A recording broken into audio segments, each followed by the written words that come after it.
స్తోత్రం చెల్లిందము.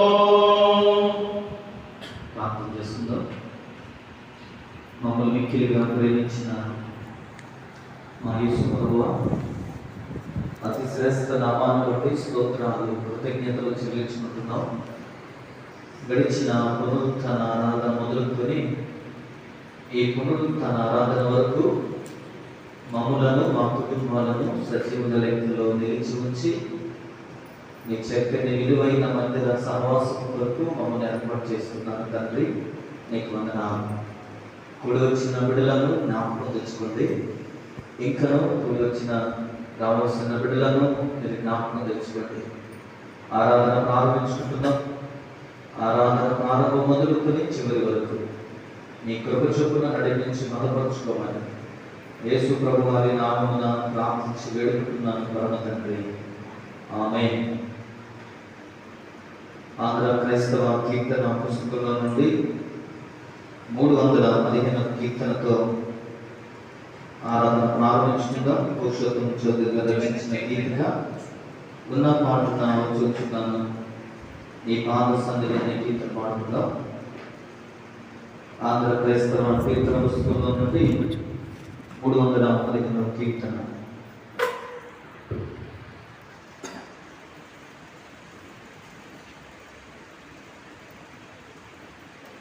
Una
Oh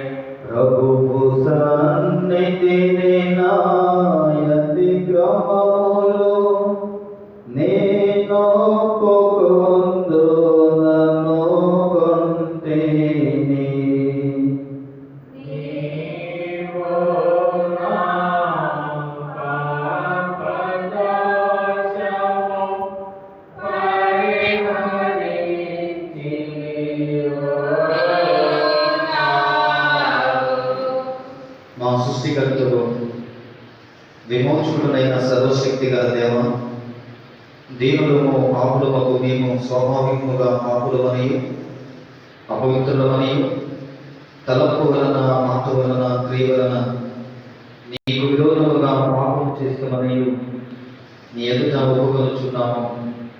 కావున మేము మా ప్రభువైన క్రీస్తు నిమిత్తమున నీ కృపను వెతుకుచు వేడుకొనుచు మితిలేని కనికరము గల నీ యొక్క ఆశ్రమాలకై వచ్చుచున్నాము. మా కొరకు చనిపోటకై నీ జనదేవు కుమారునిచ్చిన మమ్మల్ని కనికరించి ఆయన నిమిత్తమైన మా సమస్త పాపములకు క్షమాపణ దయచేయము. మేము నీ కృప చేత నిత్య జీవం పొందినట్లు నిన్ను గూర్చి నీ చిత్తమును గూర్చి సరైన జ్ఞానము నీ వాక్యములకు తగిన విధేయతను మా యందు నీ పరిశుద్ధాత్మను అభివృద్ధి పొందుకోమని మా ప్రభువైన యేసుక్రీస్తు ద్వారా వేడుకొనుచున్నాము. ఆమేన్. మన పరలోకపు తండ్రియగు సర్వశక్తి గల దేవుడు మనను కనికరించి మన కొరకు చనిపోటకై తన యొక్క కుమారునిచ్చి ఆయన మూలమున మన పాపములన్నిటినీ క్షమించుచున్నాడు. ఆయన నామమందు విశ్వాసముంచు వారికి దేవుని కుమారుడు అధికారం ఇచ్చుచు వారికి తన పరిశుద్ధాత్మను అనుగ్రహించును. నమ్మి బాప్తిజం పొందిన వాడు రక్షింపబడును.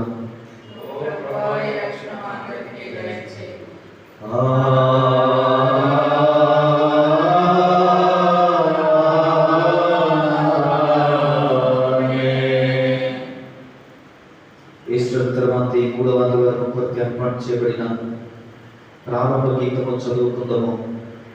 సర్వలోక నివాసులారా, దేవుని గురించి సంతోష గీతము పాడుడి. ఆయన నామ ప్రభావముని కీర్తించుడి. ఆయనకు ప్రభావం ఆరోపించి ఆయనను స్తోత్రించుడి. నీ కార్యములు ఎంత భీకరమైనవి, నీ బలాత్సము బట్టి నీ శత్రువులు నీ ఎందుకు వచ్చెదరు అని దేవుడు చెప్పుడు.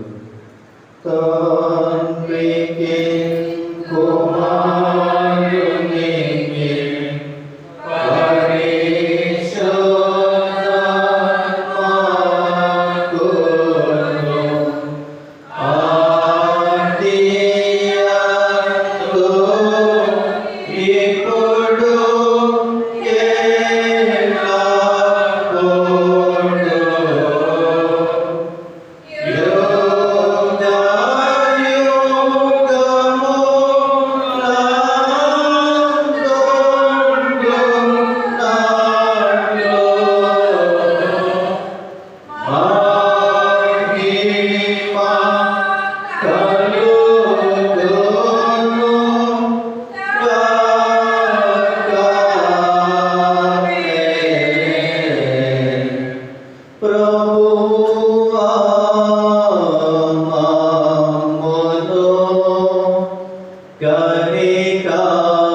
సర్వశక్తి గల దేవా, అక్రమాస్తులు నీతి మార్గమునకు మలుకొన్నట్లు వారికి నీ సత్యపు వెలుగును మార్గమును కనపరిచి ఉన్నావు.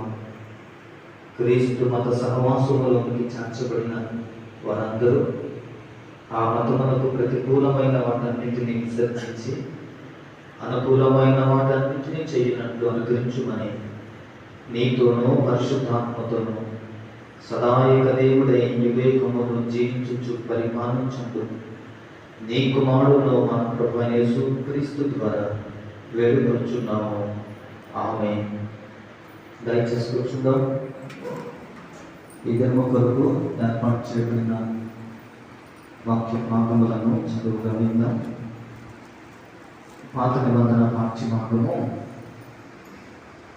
విలాప వాక్యముల గ్రంథం 3వ అధ్యాయము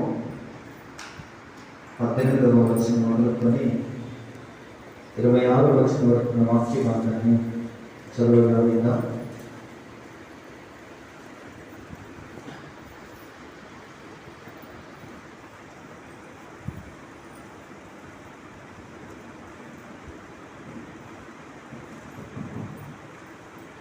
ఈస్టర్ తరువాతి 3వ ఆదివారం కొరకు ఏర్పాటు చేయబడిన పాత నిబంధన వాక్య భాగము విలాప వాక్యముల గ్రంథము 3వ అధ్యాయము 18వ వచనం నుంచి 26వ వచనం వరకు ఈ విధముగా వ్రాయబడి ఉన్నది. The book of Lamentations 3rd chapter verse 18 to 26. నాకు బలము ఉడిగెను అనుకుంటుని, యెహోవా యందు నాకింత ఆశలు లేవనుకుంటుని. నా శ్రమను, నా దురవస్థను, నేను త్రాగిన మాచిపత్రిని, చేదును జ్ఞాపకము చేసుకొనుము. ఎడతెగక నా ఆత్మ వాటిని జ్ఞాపకము చేసుకొని నాలో పొంగి ఉన్నది. అది నీకింకను జ్ఞాపకం ఉన్నది కదా. నేను దీన్ని జ్ఞాపకము చేసుకొనగా నాకు ఆశ పుట్టుచున్నది. యెహోవా కృపగలవాడు, ఆయన వాత్సల్యత ఎడతెగక నిలిచినది కనుక మనము నిర్మూలము కాకున్న వారము. అనుదినము నూతనముగా ఆయనకు వాత్సల్యత పుట్టుచున్నది. నీవు ఎంతైనా నమ్మదగిన వాడవు. యెహోవా నా భాగమని నేను అనుకొనుచున్నాను. ఆయన యందు నేను నమ్మిక ఉంచుకొనుచున్నాను. తన్ను ఆశ్రయించు వారి ఎడల యెహోవా దయాళుడు, తన్ను వెదకు వారి ఎడల ఆయన దయ చూపువాడు. నరులు ఆశ కలిగి యెహోవాను గ్రహించు రక్షణ కొరకు ఓపికతో కొనిపెట్టుట మంచిది. నేటి దినం కొరకు ఏర్పాటు చేయబడిన పాత నిబంధన పాఠముల ఇంత పర్యంతము.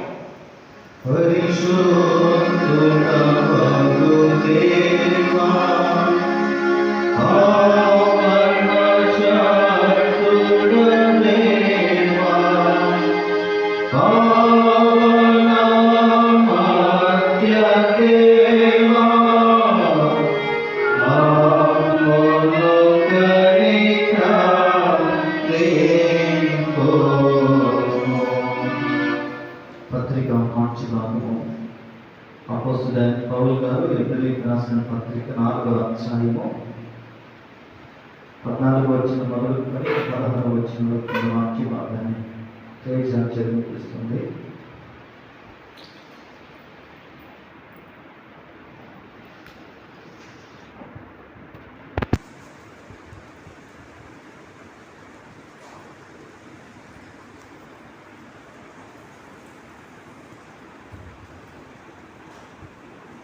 ఎబ్రియులకు రాసిన పత్రిక 4వ అధ్యాయము 14 నుండి 16 వచనం వరకు. ఆకాశ మండలం గుండా వెళ్ళిన దేవుని కుమారుడైన యేసు అను గొప్ప ప్రధాన యాజకుడు మనకున్నాడు గనుక మనము ఒప్పుకొని దానిని గట్టిగా చేపట్టేదాం.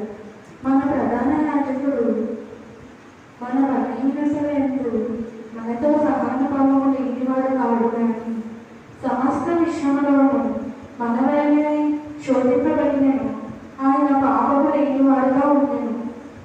గనుక మనం కనికరింపబడు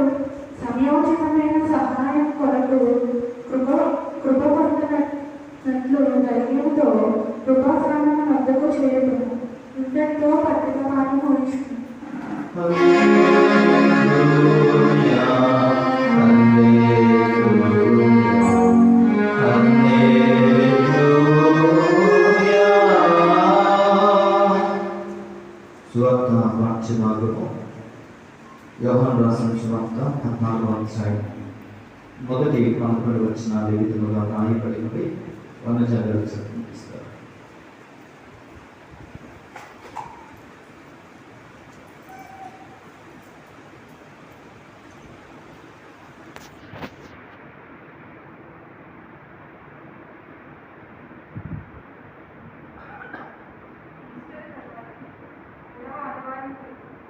ఏర్పాటు చేయబడిన స్వార్థ పాఠ్యభాగం యోహాను సువార్త 14వ అధ్యాయం 1 నుంచి 11 వరకు ఈ విధంగా రాయబడి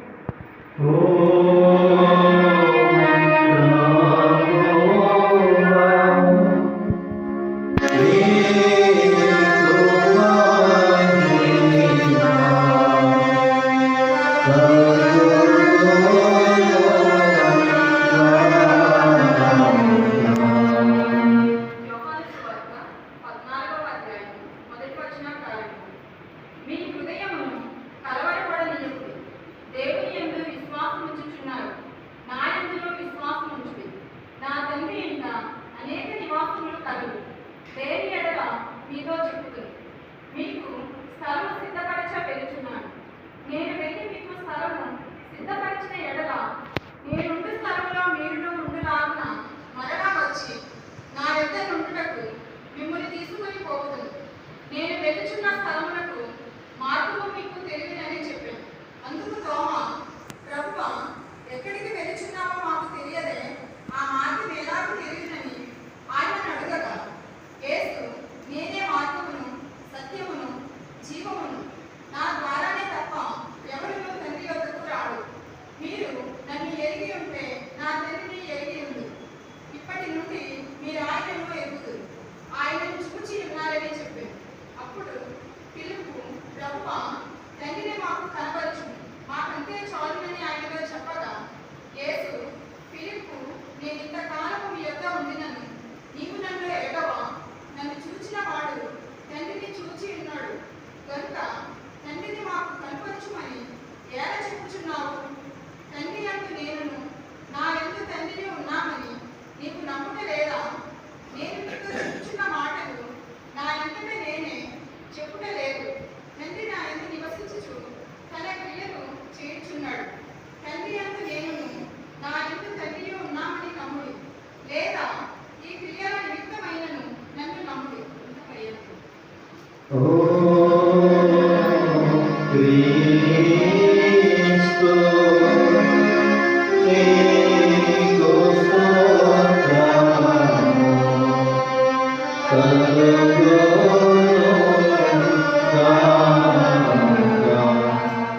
అపోస్తుల విశ్వాస ప్రమాణం. మన విశ్వాస ప్రమాణం కోరుకుందాం. భూమి ఆకాశములను సృజించిన సర్వశక్తి గల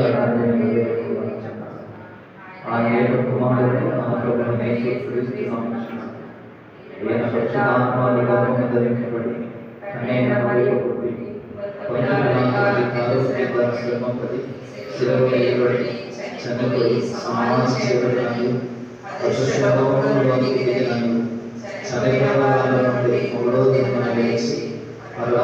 లేచి సర్వశక్తి గల తండ్రి దేవుని కుడి చేతి వైపు కూర్చున్నాడని సజీవులను మృతులను తీర్పు చేయటకు అక్కడ నుండి వచ్చునని నమ్ముచున్నాను. పరిశుద్ధ ఆత్మను నమ్ముచున్నాను. పరిశుద్ధ క్రైస్తవ సంఘముకు పరిశుద్ధ సహవాసము పాపక్షమాపణయు శరీర పునరుత్థానమును నిత్య జీవమును నమ్ముచున్నాను. ఆమేన్. దయచేసి మాటల పుస్తకంలో నుండి ఉపయోగపడిన మాటలు స్వీకరించి పూర్తి స్థుతి ఆరాధన మాటలతో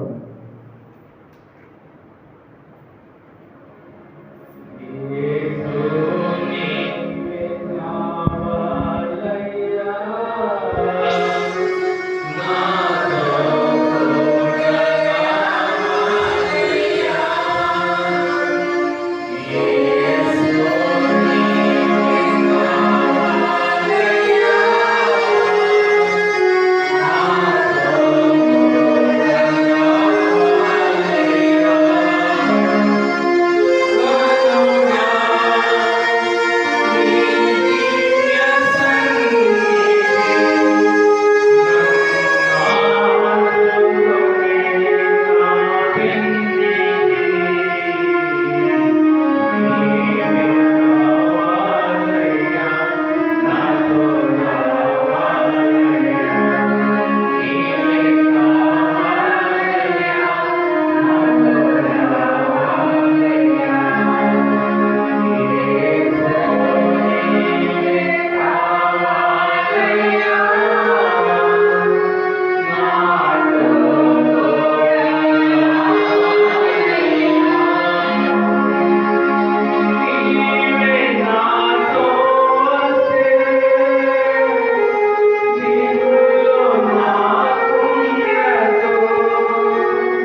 పరిశుద్ధ నామాన్ని బట్టి స్తోత్రాలు, కృతజ్ఞతలు చెల్లిస్తూ ఉన్నాం.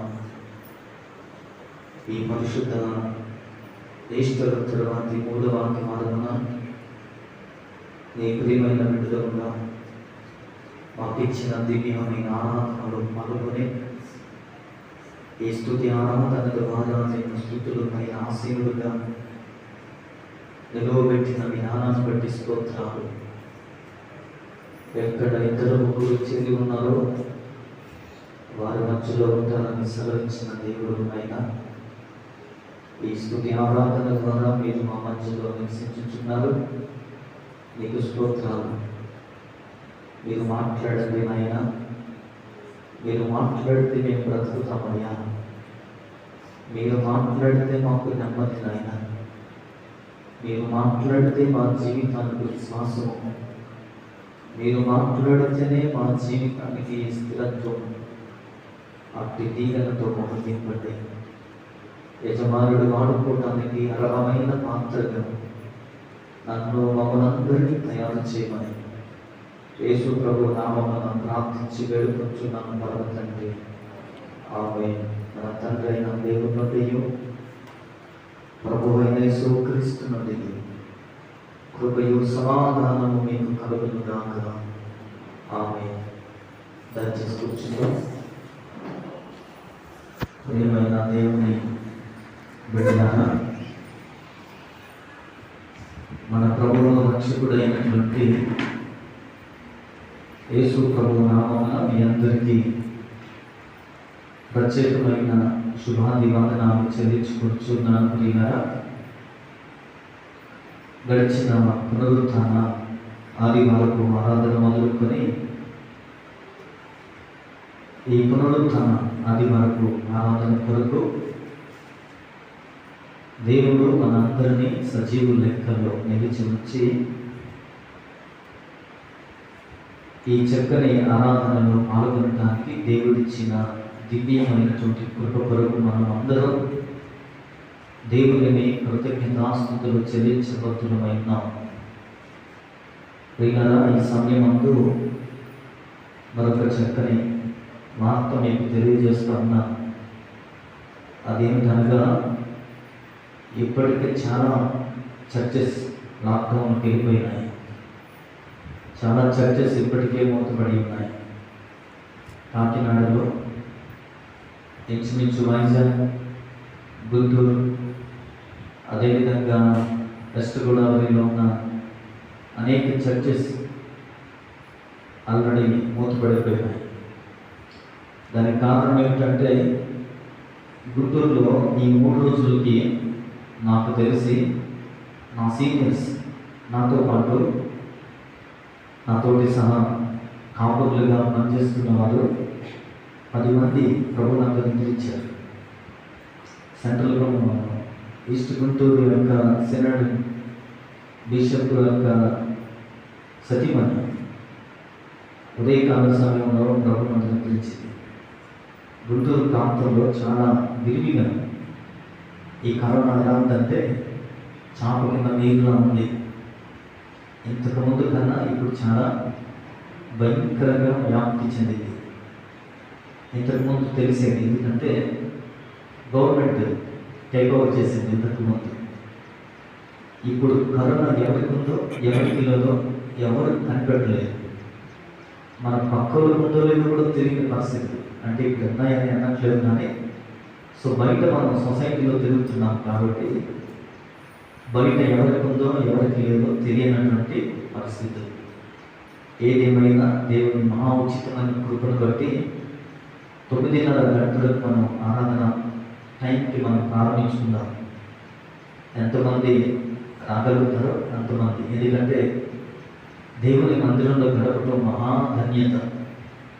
ఒకవేళ వాళ్ళ మొత్తం దాన్ని చేసేస్తే, దేవుని మందిర సహవాసాన్ని కోల్పోతే ఎన్ని ఆశీర్వాదాలు మనం కోల్పోతున్నామో చూడండి. అకార్డింగ్ స్క్రిప్చర్స్ వాక్యం చెప్తుంది, దేవుని మందిరంలో ఒక దినం గడుపుట 1000 దినముల కంటే శ్రేష్టతను కోల్పోతున్నాం. ఒక దినమంతా మందిరంలో గడపడం లేదు, కానీ కనీసం కొన్ని గంటలు ప్రభు సన్నిధిలో గడిపే ఆ భాగ్యాన్ని కూడా కోల్పోతున్నామంటే ఎంత విచారకరమైన సంఘటన ఒకసారి జ్ఞాపకం తెచ్చుకుందాం. గవర్నమెంట్ నాకు ఇచ్చినటువంటి నిబంధనలు బట్టి ప్రతి ఒక్కరు మాస్క్ ధరించి సోషల్ డిస్టెన్స్ మెయింటైన్ చేస్తూ ఆరాధన కొద్ది సమయమే ఆరాధన జరుపుకోవాలని గడిచినటువంటి దినాల్లో ప్రభుత్వం మనకు జారీ చేసినటువంటి లెటర్స్ అన్నీ రావడం జరిగింది. అందు నిమిత్తమే ఈసారి 9:30 నుంచి ప్రభుచితమైన త్వరగానే ఈ ప్రభు ఆరాధన ముగించుకున్నాం. వీళ్ళ కాబట్టి వారి కుటుంబాల కొరకు వ్యక్తిగతంగా మీ అందరూ ప్రార్థన చేయాలని ప్రభు వెంట మనం చేస్తూ ఉన్నాం. గడిచిన దినము మధు గారికి నేను ఫోన్ చేశాను. మధు గారికి ఫోన్ చేసి, మధు గారు నేను కూడా మ్యాథ్స్ నేర్చుకుంటాను, రేపు సోమవారం గారు రెడీ చేయాలంటే అలాగే గారు రెడీ చేస్తాను అన్నారు. సో నేను నేర్చుకున్నాను కాబట్టి నా తోటి సేవకుడు మన పక్కనే ఉన్నాడు కాబట్టి ప్రవీణ్ తమ్ముడు నేను మ్యాథ్స్ నేర్చుకుంటున్నాను, మరి నీ సంగతి ఏంటి అని ఫోన్ చేశాను. ఫోన్ చేసిన వెంటనే తను చెప్పిన సమాధానం ఏంటంటే, నేను నేర్చుకున్నాను, ఎందుకంటే దానివల్ల చాలా సైడ్ ఎఫెక్ట్స్ ఉంటాయి, అందుకే నేను నేర్చుకున్నాను. నాకు నేను మధ్యాహ్నం 3:30 గంటలు ఆ టైంకి ఫోన్ చేశాడు తమ్ముడు. ఏ తమ్ముడు ఈ టైంలో ఫోన్ చేసామంటే, నా లేదన్నా నేను ఇప్పుడు సోమవారం మ్యాథ్స్ నేర్చుకుంటాను అన్నాడు. ఎందుకంటే ఇప్పుడు న్యూస్ చూశాను, న్యూస్లో ఏంటన్నా పెట్రోల్ రాలిపోతున్నారు. ఈ సమాధానం చెప్పిన తర్వాత ఆశ్చర్యం అనిపించింది. సో మనము దేని మీద ఆధారపడాలంటే దేవుని మీద ఆధారపడాలి. కాబట్టి దేవునిపై మనం ఆధారపడితే దేవుడు తప్పనిసరిగా మనకు ఏం చేస్తాడంటే ప్రొటెక్ట్ చేస్తాడు. దేవుడు తప్ప మనల్ని ఎవరు కూడా ప్రొటెక్ట్ చేయలేరు. అంత్య దినాల్లో మనం ఉన్నాం, కడవరి దినాల్లో మనం జీవిస్తున్నాం. ఇలాంటి విపత్కరమైనటువంటి సంఘటనలు భూమి మీదకి వస్తూనే ఉంటాయి, ఈ ఆఖరి పరిణామాలు. కాబట్టి ఇలాంటి భయంకరమైన విపత్తు పరిస్థితుల్లో కూడా ఏం జరుగుతుంది అంటే మనం దేవునిపై ఆధారపడడం లేదు. ప్రపంచ దేశాలు, చాలా దేశాలు సేఫ్, కానీ భారతదేశం కరోనాలో 2వ స్థానంలో ఉంది, అంటే రెడ్ సిగ్నల్లో ఉంది. ఎందుకు ఇంత భయంకరమైన పరిస్థితి అంటే ఇండియన్స్కి నిర్లక్ష్యం ఎక్కువ. ఏమి ఎక్కువ దీన్ని బట్టి అర్థం చేసుకుందాం. ఏమి ఎక్కువ అంటే నిర్లక్ష్యం, కేర్లెస్. అందుకే నేను పరిశుద్ధ గ్రంథంలో రాశాడు, ఒక నాణ్యాన్ని పోగొట్టుకుంది. నాణ్యాన్ని పోగొట్టుకోవడానికి ఆ స్త్రీకి ఉన్న తత్వం ఏంటంట, కేర్లెస్. ఈరోజు ఒక కుర్రోడికి 10 రూపాయలు ఇచ్చి నువ్వు తెచ్చురా అంటే వాడు ఏం చేసిన మార్గంలో ఆ 10 రూపీస్ని పడేశాడు. కొట్టి దగ్గరికి వెళ్ళాడు, 10 రూపీస్ ఇవ్వాలనుకున్నాడు, ఆ దగ్గర లేవు. కారణం ఏంటంటే వాడు ఎక్కడో పారేశాడు. పారేసడానికి కారణం ఏంటంటే కేర్లెస్. కాబట్టి ఈరోజు భారతదేశంలో ఉన్న పరిస్థితి ఏంటంటే నిర్లక్ష్యం, కేర్లెస్ వల్ల ఈ భయంకరమైన విపత్తు సంభవిస్తూ ఉంది. కనుక ఈ భయంకరమైన దినాల్లో మనం ఉన్నామో, దేవుడు మన జీవితాన్ని సేఫ్గా ఉంచాలంటే దైవ సన్నిధిలో ప్రతి ఒక్కరూ మోకరించి మన 2 చేతులను ప్రతిరోజు మీ గృహాల్లో మనం పైకెత్తి ఫస్ట్ మన కొరకు, మన కుటుంబం కొరకు, మన చుట్టూ ఉన్న సమాజం కొరకు, తిరుగుపడిన వారి కొరకు, దేశం కొరకు, రాష్ట్రం కొరకు మనం ప్రార్థన చేస్తే దేవుడు తప్పనిసరిగా సహాయం చేయడానికి ఆయన సంసిద్ధుడు అని వాక్యమే చెప్తా ఉంది. వాక్యం చెప్తుంది, అడుగుడి మీకు ఇవ్వబడును అని ప్రభువు ఆయన పరిశుద్ధ గ్రంథంలో రాయించాడు. ఆయన అడగమన్నప్పటికీ కూడా మనం అడగడానికి ముందుకు వెళ్ళటం లేదు. దానివల్ల ఇబ్బందికరమైన పరిస్థితుల్లో మనం దిగజారిపోతూ ఉన్నాం. వీళ్ళ ఈ పునరుత్థానం తర్వాత 2 ఆదివారాలు గడిచిపోయినాయి. 3వ ఆదివారం ప్రవేశపెట్టడానికి ప్రభుత్వం చూపించారు. గడిచినటువంటి ఆదివారంలో ఒక చక్కని సత్యాన్ని జ్ఞాపకం తెచ్చుకుంటున్నాం. గడిచినటువంటి ఆదివారంలో ఇద్దరు ట్రైనింగ్ మాస్టర్ గారు నా మధ్యకి రావాల్సి వచ్చింది. వారికి అప్పగించి వైజాగ్ ఇమానియల్ లూథరన్ చర్చికి వెళ్ళడం జరిగింది. సినడ్ ఒక బాధ్యతను అప్పగించి ఈస్ట్ గోదావరి సినడ్ వైజాగ్ సినడ్కి నన్ను పంపించినప్పుడు నాకు కూడా తెలియదు ఆ సినడ్కి వెళ్ళి ఆ చర్చిలో వాక్యం చెప్పాలని. నిజంగా దేవుడు ఇచ్చినటువంటి చక్కని ఆధిక్యత, చెప్పబడినటువంటి సంఘంలో జస్ట్ డోర్ కలెక్షన్కి వచ్చిన ఆఫర్కి ఎంతంటే 1,70,000 రూపాయలు చర్చ్ కన్స్ట్రక్షన్ నిమిత్తమై వచ్చిన ఆఫర్. అది భలే ఆశ్చర్యం అనిపించింది. అంతకు ముందు కానీ అంతకు మునుపెన్నడూ అంత ఆఫర్కి ఎప్పుడు కూడా రాలేదు. దాదాపు ఆ చర్చి ఇప్పటి వరకు ఈస్ట్ గోదావరి సినడ్లో 8 సంఘాలకు సపోర్ట్ ఇచ్చింది. ఆ సపోర్ట్లో మన లాస్ట్ సండే వెళ్ళినప్పుడు 1,70,000 రూపాయలు రావటం దేవుని బట్టి ఎంతో సంతోషించాం, దేవుని బట్టి ఎంతో మహిమపరిచాం. ఆ సంఘము మందిర కన్స్ట్రక్షన్ నిమిత్తం వారు చూపిన దాతృత్వాన్ని బట్టి దేవుని ఎంతగానో మహిమపరిచాం. ఆ చక్కని చర్చిలో వాక్య సందేశాన్ని అందించడానికి దేవుడు చక్కని కృపనిచ్చారు. గడిచిన ఆదివారము పునరుత్థానం తర్వాత 2వ ఆదివారం జస్ట్ ఒక అవుట్లైన్ చెప్పి నేను ఈ దిన పాఠంలోకి వెళ్ళిపోతాను. కాపరి చేతిలో గొర్రె. కాపరి చేతిలో గొర్రె.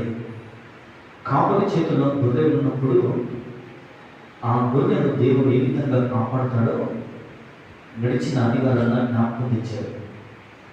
కాపరి చేతిలో ఉన్నట్లయితే ఆ కాపరి ఎలాంటి వాడు ప్రభు చెప్తున్నారు. ఆ కాపరి పోషించే కాపరి. ఆ కాపరి పోషించే కాపరి. పోషించే కాపరి 3 పనులు చేస్తాడు. మొదటి పని ఫీడింగ్ ఇస్తాడు. రెండో పని ఆయన షెల్టర్ని ఇవ్వగలడు. 3వ పని ప్రొటెక్ట్ చేస్తాడు. నిజమే, కాపరి చేతిలో గొర్రెగా నీవు ఉంటే దేవుని వాక్యం చేత నీకు ఫీడింగ్ ఇవ్వబడ్డాడు.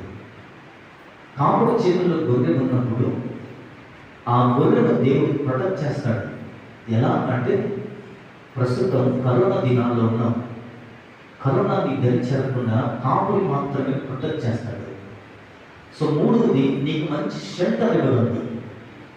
ఈరోజు ఎవరు షెల్టర్ ఇవ్వలేకపోయారు దేవునికి, కానీ దేవుడు నీకు షెల్టర్ ఇస్తాడు.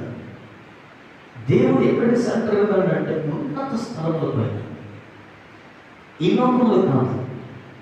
ఆయన ఎక్కడ షెల్టర్ ఇస్తాడంటే ఉన్నత స్థలం. ఆ ఉన్నత స్థలం మీద ఇక ఏమి రాదు నీకు. అలాంటి స్థలంలో షెల్టర్ని దేవుడు ఏర్పాటు చేస్తాడు. కాపరి చేతుల్లో గొర్రె ఉంటే ఆ గొర్రె ఎంత శ్రేష్టతను అనుభవిస్తుందంటే పోషించే కాపరి ఏ విధంగా పోషించాడో చెప్పాడు. రెండవది, కాపరి చేతుల్లో గొర్రె ఉంటే గొర్రె కొరకు కాపరి ప్రాణాన్ని పెట్టాడు. గొర్రె కొరకు కాపరి ఎందుకు ప్రాణం పెట్టాడు? ఒక వ్యక్తి ఇంకొక వ్యక్తి కొరకు ప్రాణం పెట్టడం అరుదు, కానీ ఈ గొర్రె నశించుకోకుండా, ఈ గొర్రె పాతాళంలోకి చేరుకోకుండా, ఈ గొర్రె అపవాది చేత దొంగిలించబడకుండా ఈ గొర్రె కొరకు కాపరి ప్రాణం పెట్టడానికి సంసిద్ధుడు. ఈ గొర్రెను రక్షించడానికి, ఈ గొర్రెను ఉన్నత స్థలం మీద ఉంచడానికి కాపరి గొర్రె కొరకు ప్రాణం పెట్టాడు. ఒకవేళ ఈ కాపరి గొర్రె కొరకు ప్రాణం పెట్టకపోతే ఈ గొర్రె జీవముతో ఉండేది కాదు. ఈరోజు మనం జీవిస్తున్నాము అంటే కారణం ఆ గొర్రెలో ఏమిటి తెలుసా? కాపరి గొర్రె కొరకు ప్రాణం పెట్టాడు. ఆ ప్రాణం పెట్టబడినటువంటి గొర్రె ఏ విధంగా ఉందో జ్ఞాపకం తెచ్చాడు. 3వది, కాపరి చేతుల్లో గొర్రె ఉంటే కాపరి గొర్రెకు ఏమిస్తున్నాడంటే కాపరి గొర్రెను పరమునకు చేరుస్తున్నాడు. కాపరి గొర్రెను పరమునకు చేర్చాలంటే గొర్రె చేయవలసిన పనులు ఉన్నాయి. గొర్రె ఏం చేయాలి అంటే వాక్యం చెప్తుంది, నా గొర్రెలు నా స్వరము వింటాయి, అవి నన్ను వెంబడిస్తాయి. స్వరము విన్న గొర్రెలు దేవుడు పరలోకకు తీసుకుని వెళ్తాడు. స్వరము విని దేవుని వెంబడించిన గొర్రెలు కాపరి పరలోకకు తీసుకుని వెళ్ళిపోతాడు. ఈ దినమున పరలోకకు చేర్చబడాలి అంటే గొర్రె స్వరం వినాలి. ఆ ఆదాము ఆ చంద్రపూట ప్రతిదినం దేవుడితో మాట్లాడేవారు. ఒక దినమున దేవుడు వచ్చాడు యథావిధిగా, ఆదామా నీకెక్కడ అన్నప్పుడు స్వరము విన్నాడు. కానీ స్వరము విన్న ఆదాము దేవుడిని వెంబడించలేకపోయాడు. ఆలోచించండి. అంత మాత్రమే కాదు, పునరుత్థానుడైన తర్వాత క్రీస్తు ప్రభు వెతకడానికి వచ్చారు కొంతమంది స్త్రీలు. అయితే మనం ఆ సమాజంలో యేసు ప్రభు లేడు, వెతుకుతా ఉంది మగ్దలేని మరియ. ఆ మరియను చూసి ప్రభు అంటాడు, మరియా అని పిలవగానే మగ్దలేని మరియ ఏం చెప్తుంది తెలుసా? రబ్బుని అంటుంది. అంటే దాని అర్థం ఏంటంటే బోధకుడా అని అర్థం. నా గొర్రె నా స్వరం వింటుంది. వెంటనే దేవుని యొక్క స్వరాన్ని ఎవరు గుర్తుపట్టారంటే మగ్దలేని మరియ దేవుని స్వరాన్ని గుర్తుపట్టింది. ఆలోచించండి. ఈరోజు సమాధిలో ఉన్నటువంటి లాజరు బయటికి రా అనగానే నా గొర్రె నా స్వరము వింటుంది. పాతాళంలో ఉన్న సమాధిలో ఉన్న ఆ గొర్రె దేవుని స్వరం విని బయటకు వచ్చింది. వాక్యం చెప్తుంది, నువ్వు ఏ స్థితిలో ఉన్నా ఆయన స్వరాన్ని విన్నటువంటి ఆ గొర్రెను దేవుడు ఏం చేస్తాడంటే అక్కడికి తీసుకుని వెళ్ళిపోతాడు. రెండవ సాక్ష్యం, నా గొర్రెలు నా స్వరము వింటాయి, నా గొర్రె నన్ను వెంబడిస్తాయి. దేవుని వెంబడించడం అనే మాటలో అర్థం ఏంటంటే దేవునిలా ఉండటం, నీవు దేవునితో సమానంగా ఉండటం, దేవునిలా నువ్వు జీవించడం. ఎవరు వెంబడించారంటే అపోస్తలుడైన పౌలు చెప్తున్నాడు, జీవించిన నేను కాదు, క్రీస్తు నాలో జీవిస్తున్నాడు. బ్రతుకున్న క్రీస్తునే, చావైతే మరి లాభం. ఈరోజు నేను క్రీస్తుని పోలి నడిచాను, మీరు నన్ను పోలి నడవమన్నాడు. కాపరి చేతిలో గొర్రె ఉంటే ఆ గొర్రెను కాపరి పరమకు తీసుకుని వెళ్ళిపోతాడు.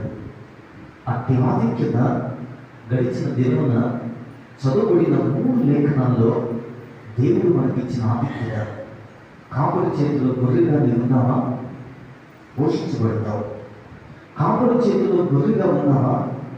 ఆ గొర్రె నీకు ప్రాణం పెట్టి నీకు జీవం ఇచ్చింది. కాపరి చేతిలో గొర్రెగా ఉన్నావా? గొర్రెను పరమకు తీసుకుని వెళ్ళగలదు. ఈ చక్కని ఆధిక్యత గడిచిన ఆదివారం కాపరి గొర్రెకి ఇచ్చిన ఆధిక్యత. గొర్రెగా నీవు ఆ ఆధిక్యతను కలిగి ఉంటావో, లేదంటే కాపరి చేతుల్లో నుండి గొర్రె పైన నీవు పట్టుకెళ్ళిపోతున్నావో, తప్పిపోయిన గొర్రె వల్లే త్రోవ పక్కన తిరుగుతున్నావేమో. అయినా పర్వాలేదు, కాపరి మరొక్కసారి పిలిచాడు. కాపరి చేతిలోకి వస్తే ప్రొటెక్షన్ ఉంది, షెల్టర్ ఉంది, కాపరి చేతుల్లోకి వస్తే ఫీడింగ్ ఉంది అని ఆధ్యాత్మిక ఆత్మీయ సత్యాన్ని దేవుడు గడిచిన ఆదివారం నేర్పించారు. ఈ చదవబడిన 3 లేఖనాలు, విలాప గ్రంథాలు, హెబ్రీ పత్రిక, యోహాను సువార్త, ఈ పునరుత్థానం తర్వాత 3వ ఆదివారం ప్రభు సన్నిధిలో కూర్చొని ఉన్నాం. ప్రభు ఆరాధనలో చేరుకుని ఉన్నాం. ఆయన సన్నిధిలో చదవబడిన 3 లేఖనాలను మనం ధ్యానం చేస్తూ ఉన్నాం. మొదటి పాఠంలో రాయబడిన ఆత్మీయ సందేశాలను మనం చూద్దాం.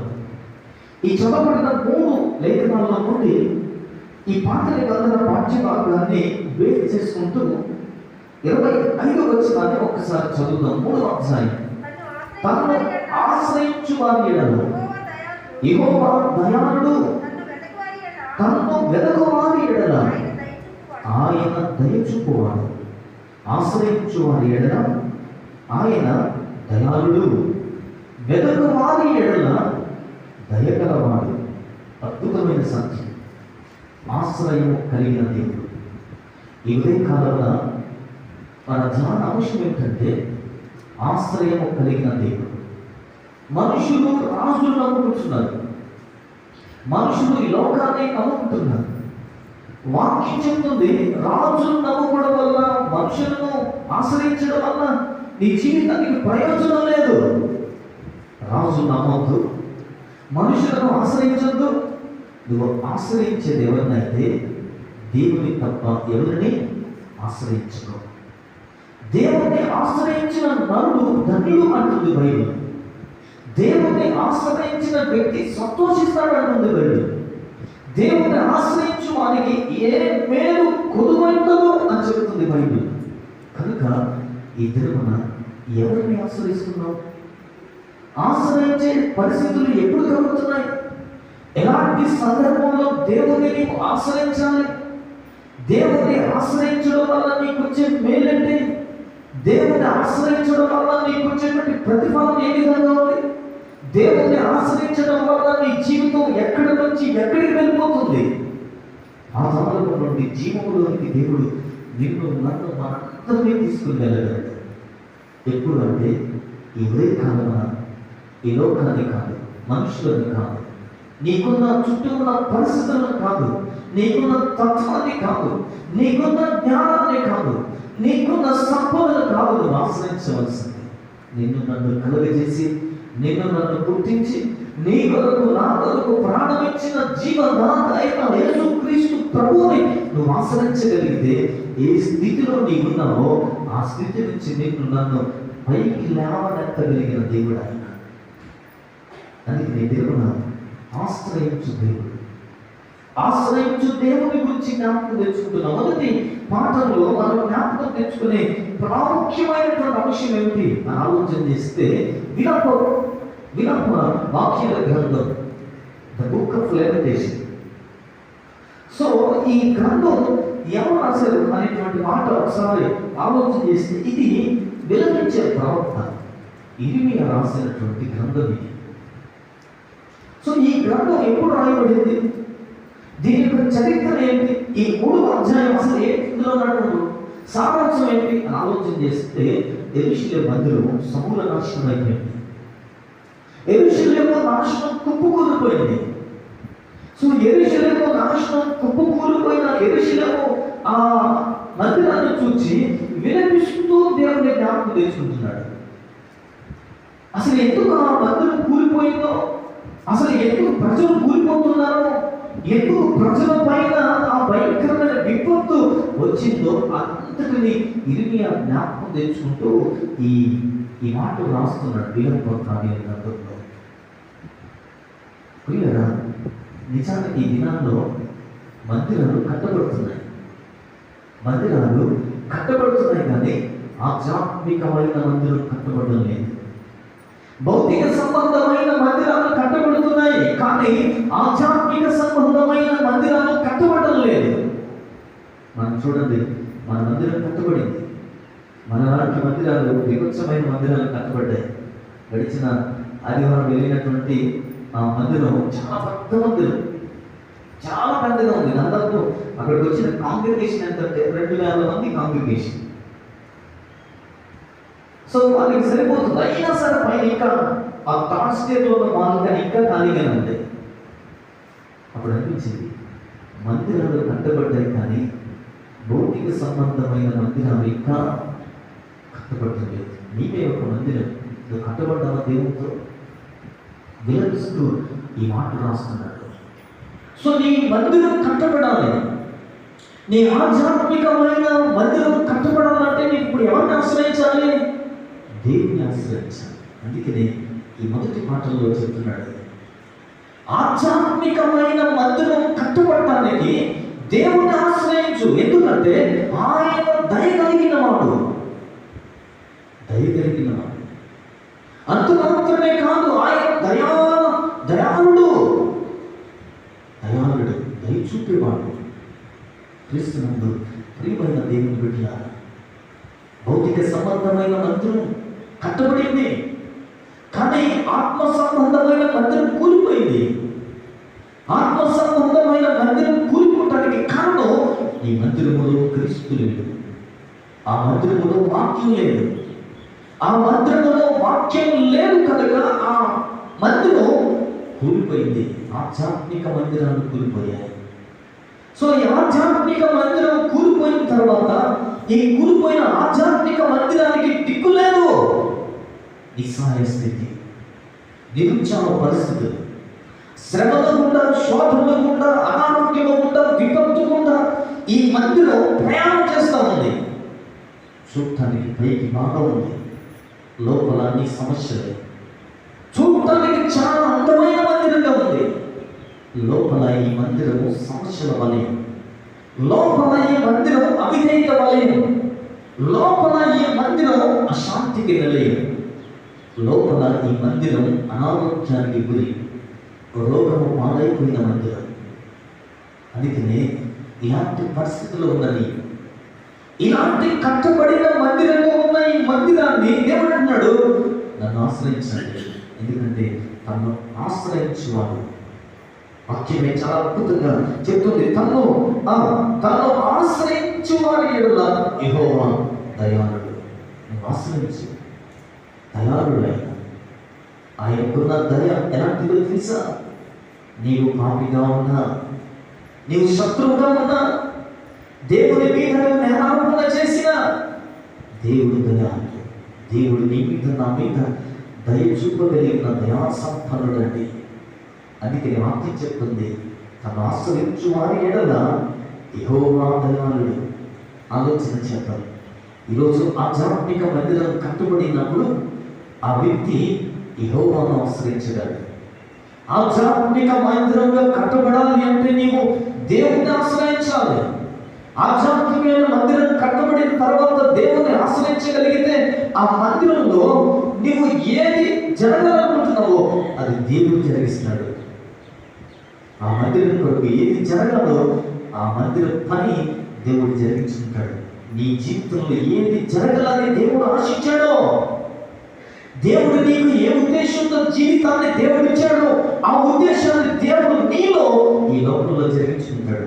ఎందుకు జరిగించడం లేదు? లోకంలో దేవుడు నీ మీద ఒక అద్భుతమైన ప్రణాళికను ఏర్పాటు చేసి దేవుడు ఈ లోకంలో నేను పుట్టిస్తే దేవుడి యొక్క ప్రణాళికను నీవే చేతులారా పాడు చేసుకుంటున్నావు. అందుకని వాక్యం చెప్తుంది, దేవుని ఆలయాన్ని ఎవడు పాడు చేస్తాడో దేవుడు వారిని పాడు చేస్తాడు.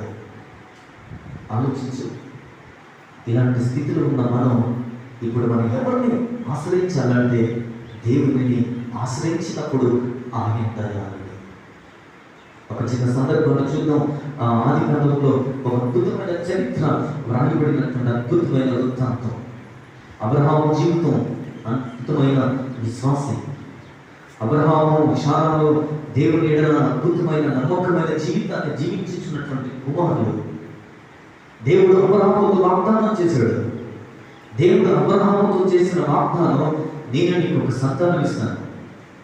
దాదాపుగా దేవుడు చేసిన వాగ్దానం చాలా దినాల తర్వాత ఆ వాగ్దానాన్ని దేవుడు అబ్రహాము జీవితంలో నెరవేర్పు జరిగింది. అబ్రహాము దేవుడు కుమారుడు ఇచ్చాడు.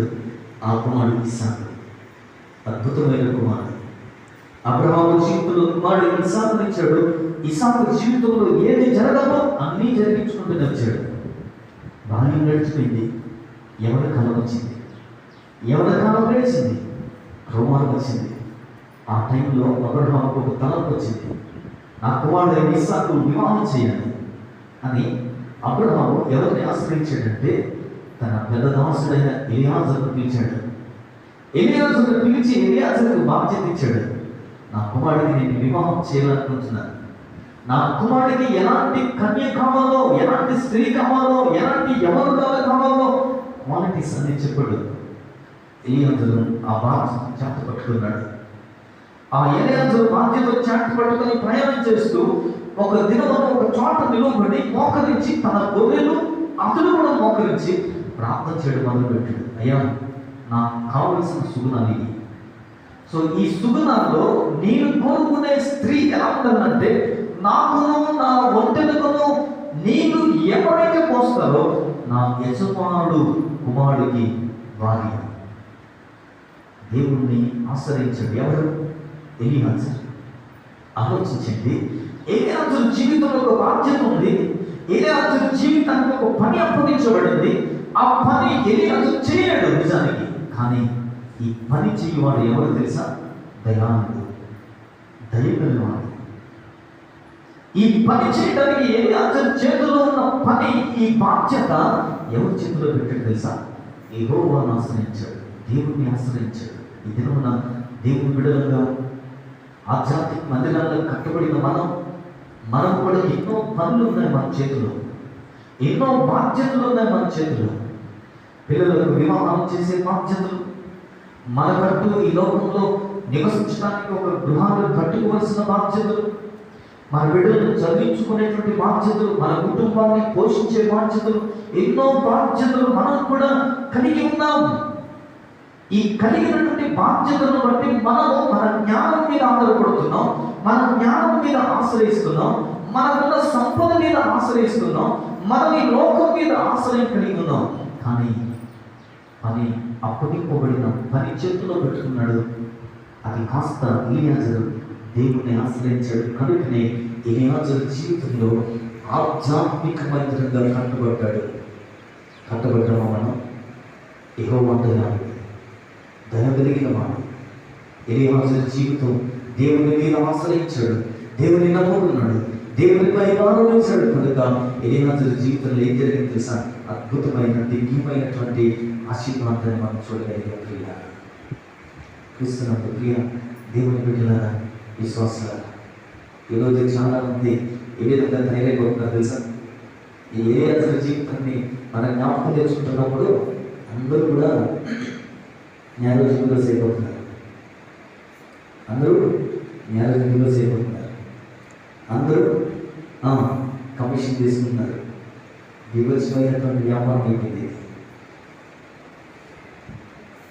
వివత్సమైన వ్యాపారం భూమి మీద చాలా విపత్కరమైన పరిస్థితి. సో ఈరోజు మ్యారేజ్ బ్యూరో అనేటువంటి తత్వానికి ఎవరు అద్భుతమైన నిదర్శనం తెలుసా? ఎలియాజరు మాత్రమే. ఎలియాజరు ఎలాంటి వ్యక్తిని వెతికాడు తెలుసా? అద్భుతమైనటువంటి స్త్రీని వెతుకున్నాడు. ప్రార్థన పరుడు, రక్షించబడిన స్త్రీ, క్రైస్తవ స్త్రీని వెతుకున్నాడు. సో ఈరోజు ప్రార్థన పరులు, క్రైస్తవురాలు అని ఎలా గుర్తిస్తాం తెలుసా? ఈరోజు మంచి అమ్మాయి అండి అని ఎలా చెప్తాం మనం? ఒక అమ్మాయిని చూసి ఈ అమ్మాయి చాలా మంచిదండి అని ఏం చెప్తాం? అకార్డింగ్ బైబిల్ ప్రకారం మనం ఎలా చెప్తాం? దేన్ని బేస్ చేసుకుని చెప్తామంటే ఈ ఈ ఆది కాలంలో చెప్పబడిన సూత్రం, ఆ అమ్మాయి చక్కనిది, దుఃఖాన్ని బట్టి చెప్పిన మాట. దేన్ని చూసి ఎలియాజరు మాట చెప్పారు తెలుసా? ఆమె పరితత్వాన్ని బట్టి. ఏ స్త్రీ అయితే పనిలో నేర్పడగలిగినదైందో ఆ స్త్రీ జీవితం వర్ధిల్లుతుంది. ఏ యజమానుడు అయితే పనిలో అద్భుతమైన పని చేయగలదో, కష్టపడి పని చేయగలదో ఆ కుటుంబం అద్భుతంగా ఉంటుంది. యజమానులు పని చేయకపోతే ఆ కుటుంబాలు సకల దరిద్రాలకు నిలమైపోతుంది. నేను చెప్పేది ఈరోజు నా మాటలు కాదు, సోగాడింగ్ సిక్చర్స్, ఇవన్నీ బైబిల్ మాటలే. ఈరోజు మాట్లాడే ప్రతి పదజాలం బైబిల్ పరమైనటువంటి పదజాలాలు, నిజమైనటువంటి సత్రాలు ఈ భాగంలో రాయబడి ఉన్నాయి. ఆ పనితనాన్ని బట్టి ఒక స్త్రీని ఈమె చక్కనిది అని నిర్ధారించింది బైబిల్. క్రీస్తునందు ప్రియమైన దేవుని బిడ్డలారా, ఆమె చక్కని పనితనాన్ని బట్టి ఎలియాజరు ఏమిచ్చాడు తెలుసా? అద్భుతమైన ఇచ్చాడు. ఈమె చక్కని పనితనాన్ని బట్టి ఏమిచ్చాడంటే, ఒకటి బంగారం ఇచ్చాడు, వెండి ఇచ్చాడు, వస్త్రాలు ఇచ్చాడు, 3 ఇచ్చాడు ఆయన. అంటే చక్కగా పని చేస్తే ఆమెకి ఏమొస్తాయి? 3 వస్తాయి. ఇది మరలా వేరే మెసేజ్ అయిపోతుంది. నిజంగా స్త్రీలు ఈ మూడు కూడా పొందాలి. నువ్వు నిజంగా చక్కగా పని చేస్తే ఈ 3 దేవుడు నీకు ఇస్తాడు. ఈ 3 దేవుడు నీకు ఇస్తాడు. ఈ 3 ఎలియాజరు రెబెక్కాకు ఇవ్వడంలో కారణం ఏంటో తెలుసా? ఈ 3 ఇస్సాకులో ఉన్న లక్షణాలు అని చెప్పబడతాయి. ఇస్సాకు ఎవరికి సాదృశ్యం? యేసుక్రీస్తు ప్రభువునకు మొంగొచ్చు. కాబట్టి 3 లక్షణాలు ప్రభు చిత్తులకి ఇంకొకసారి ఎప్పుడైనా మనం ధ్యానం చేద్దాం. ప్రతి స్త్రీ ఈ 3 పొందుకోవాలి. ఏ స్త్రీ జీవితంలో బంగారం, వెండి, వస్త్రాలు లేవో మన జీవితంలో ఎలాంటి వారు, చక్కని వారు కాదని అర్థం. తీసుకున్నాడు ప్రియరా, దేవుని ఆశ్రయించేటువంటి జీవితాన్ని జ్ఞాపకం చేస్తున్నాడు, ప్రత్యక్షపరుస్తున్నాడు.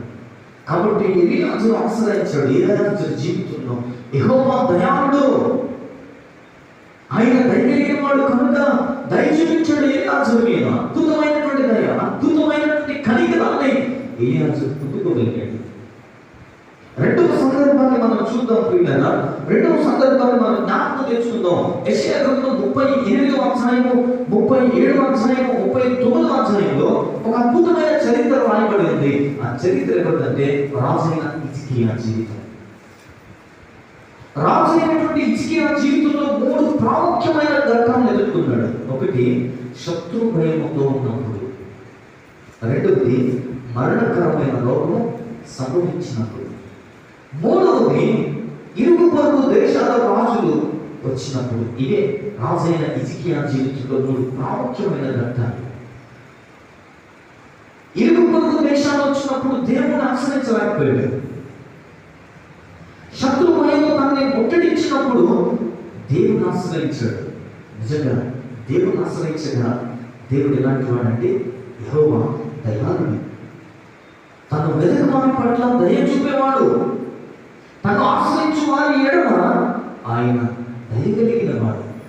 కాబట్టి రాజైన హిజ్కియా శత్రు భయం చేత భయపడుతున్నప్పుడు, శత్రువులు తనని ముట్టడించినప్పుడు యెహోవా ఆశ్రయించాడు.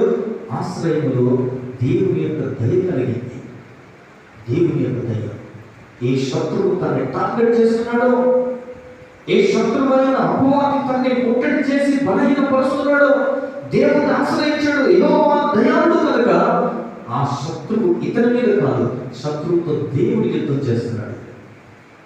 వారిద్దరి మధ్యలో ఎవరున్నప్పుడు యెహోవా దయాళుడు, నీ మీద దయ చూపడానికి దయ కలిగిన ప్రభువు నీకును సాతానికి మధ్యలో నీ పక్షంగా సాతానికి యుద్ధం చేయడం మొదలుపెట్టాడు. రెండవ సత్యం, మరణకరమైన రోగం సంభవించింది. ఇక నువ్వు చనిపోతావు ప్రవక్త చెప్పేశాడు. వెంటనే దేవుణ్ణి ఆశ్రయించాడు. 15 సంవత్సరాల ఆయుష్ మరలా హిజ్కియా జీవితంలో పొడిగించబడింది. 3 సందర్భం జరిగింది తన జీవితంలో. క్షేమంగా ఉన్నప్పుడు తన దగ్గరికి ఇరుగు పొరుగు చుట్టుపక్కల దేశాలలో రాజులందరూ రాజైన హిజ్కియా దగ్గరికి వచ్చిన తర్వాత ఇవన్నీ ఎలా ఉండేవి అని అడిగినప్పుడు రాజు ఏం చెప్తున్నాడు తెలుసా? అతనుకున్న సంపదను చూపించాడు, కానీ ఒకప్పుడు నాకు ఆశ్రయదుర్గమైన క్రీస్తుని మాత్రం చూపించలేకపోయాడు. ఆశ్రయాన్ని ఇచ్చిన, ఆశ్రయకర్త అయిన, ఆశ్రయదుర్గమైన ప్రభువుని చూపించలేని అసమర్థుడిగా చరిత్రలో నిలిచిపోయాడు. కనుక హిజ్కియా జీవితం రానున్న దినాల్లో ఏమైంది తెలుసా? సమూల నాశనం కాబడింది. తన దగ్గర ఉన్న ఆ రాజ్యం తన దగ్గర నుంచి తీసుకునబడింది. అంత మాత్రమే అక్కడితో హిజ్కియా రాజైన హిజ్కియా జీవితం ఎండ్ అయిపోవాల్సిన పరిస్థితి బైబిల్ గ్రంథంలో మనం చూస్తాం. 2 Chronicles లో మనం చూస్తాం. 1st and 2nd Chronicles లో హిజ్కియా రాజైన హిజ్కియా జీవితాన్ని రాయబడినటువంటి చరిత్ర. క్రీస్తునందు ప్రియమైన దేవుని బిడ్డలారా, అంత మాత్రమే కాదు, విపత్కరమైనటువంటి పరిస్థితులు, అనుకూల పరిస్థితులు కలిగినప్పుడు దేవుని ఆశ్రయించి దేవుని యొక్క దయను పొందాము. 3 సందర్భాన్ని జ్ఞాపకం తెచ్చుకుందాం. 3వ సందర్భం ఏమిటో ఆలోచన చేస్తే ఇశ్రాయేలు యొక్క జీవితాన్ని మనం చూస్తూ ఉన్నాం.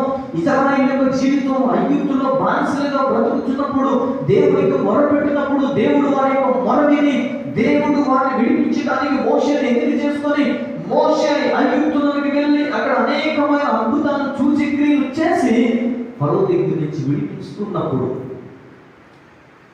ఫరో దగ్గర విడిపించాడు. ప్రయాణికులుగా ప్రయాణం చేస్తున్నారు. కేవలం ప్రయాణం చేసేటువంటి వ్యక్తులు ఎంతమంది తెలుసా? 6 లక్షల కాలువలు మాత్రమే.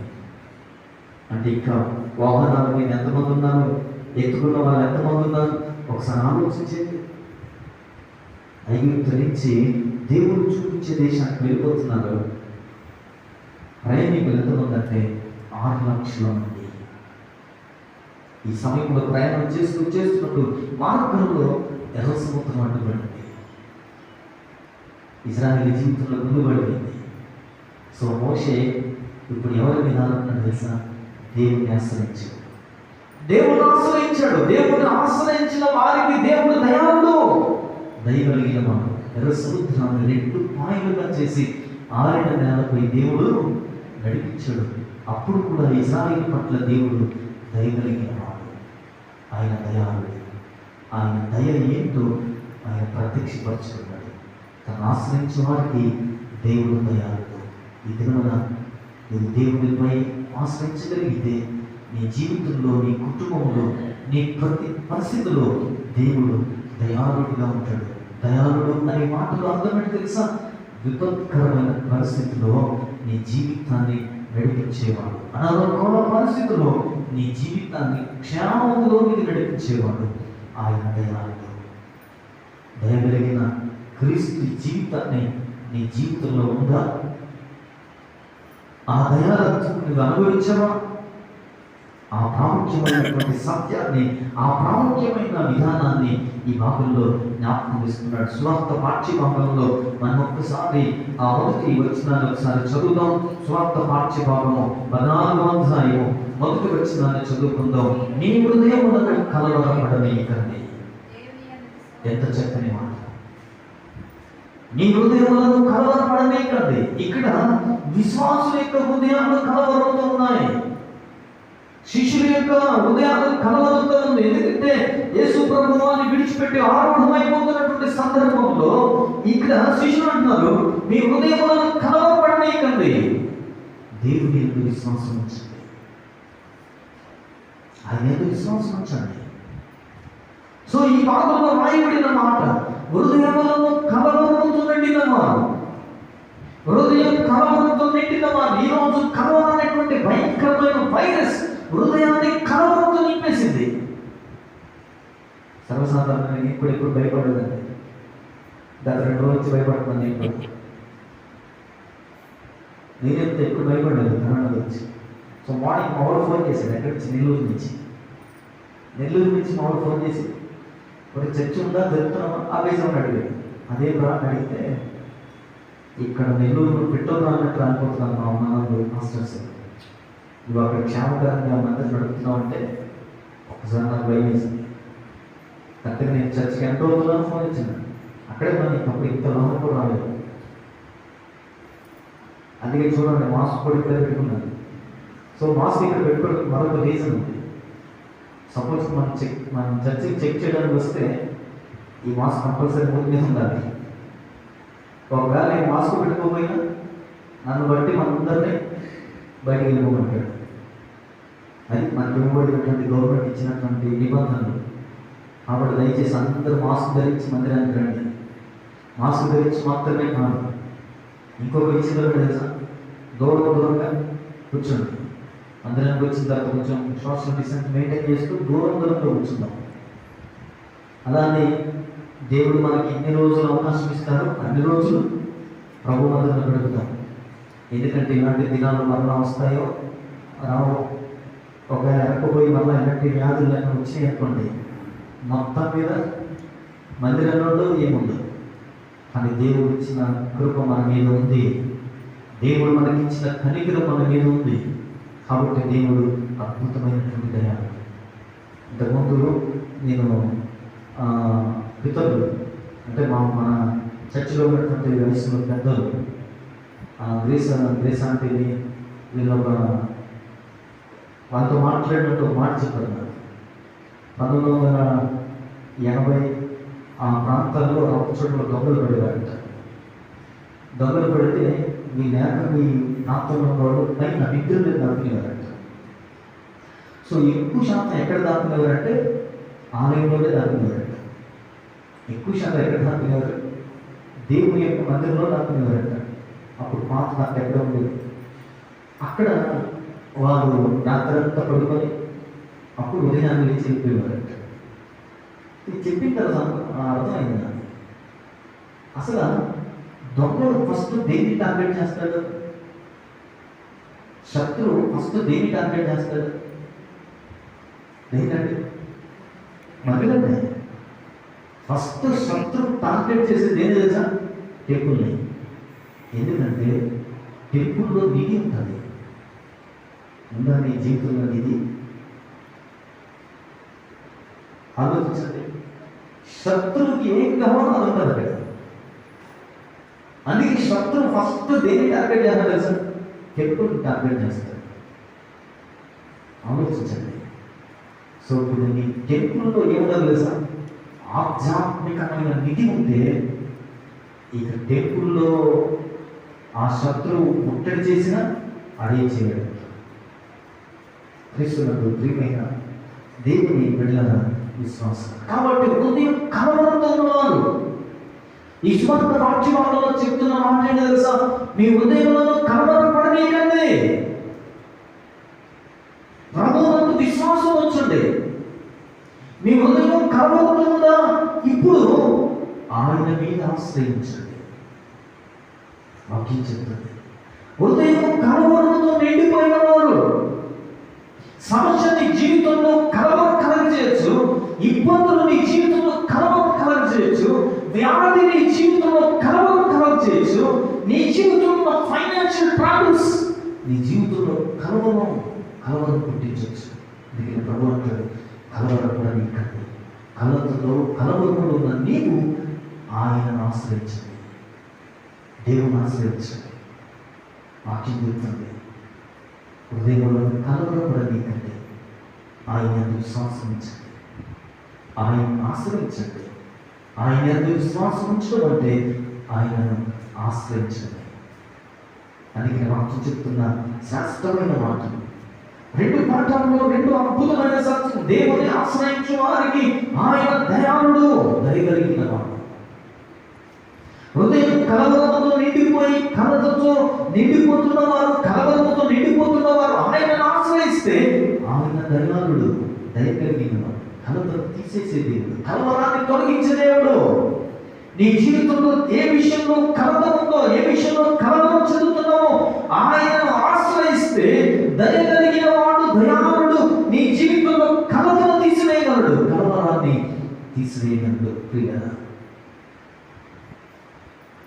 అదే సత్యాన్ని జ్ఞాపకం చేస్తుంది. దయగలిగిన దేవుడు, ఆయన ఆశ్రయించే వారికి దయగల దేవుడు, దయాళుడు. ఆయన నీ జీవితంలో ఏది ఉందో అవి తీసేసి దయగలిగిన దేవుడు నేను ఎక్కడికి తీసుకెళ్తాడు తెలుసా? కృపా సింహాసనాన్ని దగ్గరికి తీసుకుని వెళ్తాడు. పత్రిక పాఠంలో చెప్తున్నాడు. ఎబ్రీ పత్రిక 4వ అధ్యాయము 14-16 వచనాలు చదివితే ఆయన ఎక్కడి నుంచి ఎక్కడికి తీసుకుని వెళ్తాడో ఈ భాగంలో చెప్తున్నాడు. సార్ చదువుతాం. ఇది నా వాక్యం. మాకు ఎబ్రీ పత్రిక 4వ అధ్యాయము 14 వచనాలు సార్ చదువుతాం. ఆకాశ మండలము గుండా వెళ్ళిన దేవుని కుమారుడైన యేసుక్రీస్తు అను గొప్ప ప్రధాన యాజకుడు మనకున్నాడు గనుక మనము ఒక్కొక్కరిన దాన్ని గట్టిగా చేపట్టుదు. మన ప్రధాన యాజకుడు మన బలహీనతలు యందు మనతో సహానుభావం లేనివాడు కాడు కానీ సమస్త విషయములోనూ మనవలనే శోధింపబడినను ఆయన పాపము లేనివాడు ఉండేది కనుక మనము కనికరింపబడి సమయోచితమైన సహాయము కొరకు కృప పొందునట్లు ధైర్యముతో కృపాసనమునొద్దకు చెల్దాం. ఇప్పుడు ఎక్కడికి తీసుకెళ్తాడు తెలుసు? దేవుడు దయగలిగిన దేవుడు నిన్ను నన్ను ఆయన కృపా సింహాసనాన్ని దగ్గరికి తీసుకుని వెళ్తాడు. వెళ్ళగలమా? మనం చేరుకోగలమా? కృపా సింహాసనం ఆయన కృపగల దేవుడు, దయగలవాడు మాత్రమే కాదు, ఆ దయగల ప్రభువు నిన్ను నన్ను అందరినీ కృపా సింహాసనం దగ్గరికి తీసుకుని వెళ్తాడండి. కృష్ణుడు దయచూపేరు దేవుడు మన పట్ల దయచూపేరు అంటే మనం ఏం పొందాము? కనికరాన్ని పొందాము. ప్రభువు మన మీద దయగలవాడు, దయాళుడు, దయ చూపించాడు అంటే మనం ప్రభు ఎడల కనికరించబడ్డాము. అందుకే పౌలు అంటాడు, ఒకప్పుడు నిన్ను కనికరింపబడలేదు కానీ ప్రభు చేత నేను ఇప్పుడు కనికరింపబడ్డాను. ఒకప్పుడు తెలియక చేశాను, ఇప్పుడు నేను తెలిసి ఏం చేయడం లేదు. తెలియక చేశాను కాబట్టి తెలియక చేసిన కనుకనే కనికరింపబడ్డాను అంటే దేవుడి దయను పొందాను. దేవుడి దయ పొందిన దేవుడు ఎక్కడికి తీసుకెళ్తాడు తెలుసా? కృపా సింహాసనం దగ్గరికి తీసుకుని వెళ్తాడు. ఆ కృపా సింహాసనం ఎదుటకు ఎవరు చేరుకోలేరు తెలుసా? నీవు నా దోషములను కనిపెట్టు చూచి ప్రభువా ఎవడు నిలువగలడయ్యా ఎదుట? దేవుడు మన దోషాన్ని కనిపెట్టి చూస్తే ఆయన ఎదుట మనం నిలవగలమండి, ఆయన దగ్గరికి మనం చేరుకోగలమండి, చేరలేమండి, ఆయన ఎదుట నిలవలేమండి. కానీ ప్రభు ఆయన మన మీద దయ చూపించాడు. ఆయన మన మీద దయగలిగిన వాడు, దయాళుడు. ఆయన చూపిన దయ వలన, ఆయన చూపిన దయాళత్వం వలన ప్రభు చేత కనికరింపబడిన మనము ఆయన కృపాసనం దగ్గరికి చేరుకుంటున్నాం. ఆయన కృపాసనం దగ్గరికి చేరుకునే మార్గాన్ని ప్రభు ఇచ్చాడు. అందుకనే ఈ వాక్యంలో తోమ అడుగుతాడు, అయ్యా నువ్వు ఎక్కడ ఉంటావు? నీ దగ్గరికి రావాలంటే ఎలా, ఏం చేయాలి? ఎన్న అడిగినప్పుడు ప్రభు చెప్తున్నాడు, నేనే మార్గము సత్యమును జీవమునైనా, నా ద్వారా తప్ప ఎవడును తండ్రి దగ్గరికి రాలేడు. పిలుపు కూడా అడుగుతాడు, పిలుపు అడిగిన మాట కూడా చెప్తాడు, అయ్యా మేము తండ్రిని చూడాలి, మాకు తండ్రిని చూపించు అంటే పిలుపుతో ప్రభు చెప్తాడు, అయ్యా నన్ను చూస్తే మీరు తండ్రిని చూచినట్లే. తండ్రి నేను ఏకమై ఉన్నదా, నేను ఏకమై ఉండాలి. అద్భుతమైన సందేశాన్ని 14వ అధ్యాయం చేశాడు. తోమతో మాట్లాడాడు, పిలుపుతో మాట్లాడాడు, ఈ దినం మనతో మాట్లాడుతున్నాడు. ఎందుకంటే కనికరింపబడిన మనము కృపాసింహాసనం దగ్గరికి, కృపాసనం దగ్గరికి దేవుడు మనం తీసుకుని వెళ్తున్నాడు. కృపగలిగినది ఈరోజు మనం జీవిస్తున్నామంటే ఆయన కృప, ఈరోజు మనం బ్రతుకుతున్నామంటే ఆయన కృప. ఆయన కృప లేనిది ఈ లోకంలో మనం ఏమి చేయాలి లేదా? ఆయన కృపను బట్టి జీవిస్తున్నాం. ఆయన కృపాసనం దగ్గరికి దేవుడు మనల్ని తీసుకుని వెళ్ళాడు. ఎప్పుడంటే తను ఆశ్రయించిన వారిని, ఎవరైతే దేవుని ఆశ్రయించారో ఆశ్రయించిన వారిని ఆయన కృపాసనం దగ్గరికి తీసుకుని వెళ్ళాడు.